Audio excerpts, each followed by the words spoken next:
Doy ahora la palabra al señor Nikaki Ligueros, de University of Lyon. Par le choix de sa représentation, car celle-ci ne peut être imposée et encore moins décrétée.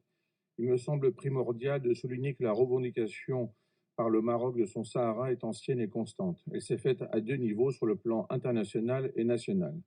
En effet, quelques mois après son indépendance et aussitôt son siège obtenu aux Nations Unies, le Maroc a pour la première fois revendiqué la transociation de son Sahara par l'Espagne en 1957, bien avant la genèse du Polisario.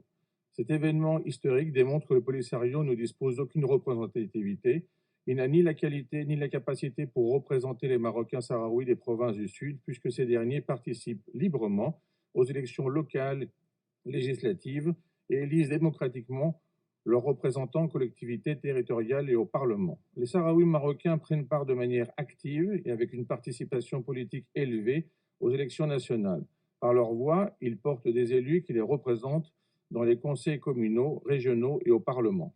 Le Maroc a connu le 8 septembre dernier des élections générales historiques sur trois plans. En premier lieu, il s'agit d'un triple scrutin qui est organisé de manière simultanée depuis l'indépendance du Royaume. Deuxièmement, le Maroc a pu organiser ce scrutin dans des conditions optimales malgré le contexte de la pandémie du Covid-19. En dernier lieu, les résultats du scrutin au Sahara marocain ont confirmé de manière éclatante l'attachement des Sahraouis marocains à leur pays.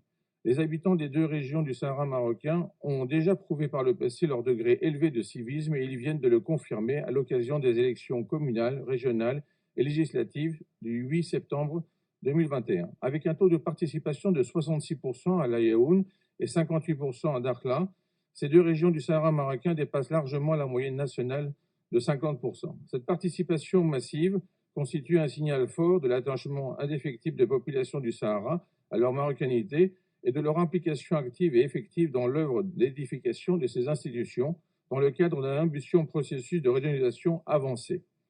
En effet, les régions du Sahara disposent désormais de vastes compétences leur permettant la gestion des affaires locales, la participation à la mise en œuvre de la politique générale de l'État et l'élaboration des politiques territoriales à travers leurs représentants à la Chambre des conseillers. Ce processus de régionalisation porte ses fruits sur des plans politiques, économiques et sociaux. Quand le Maroc offre la démocratie participative aux Sahraouis marocains et leur permet la pleine jouissance de leurs droits civils, politiques, économiques, sociaux et culturels, quelle alternative offre le Polisario? La réponse est simple, aucune.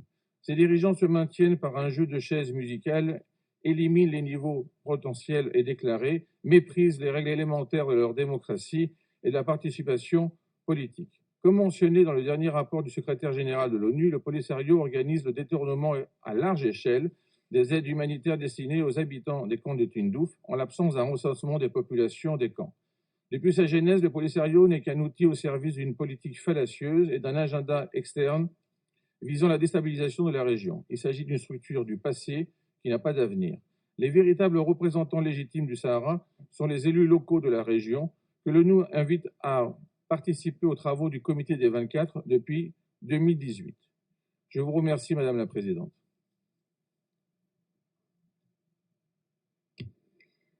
Muchísimas gracias por su declaración. Doy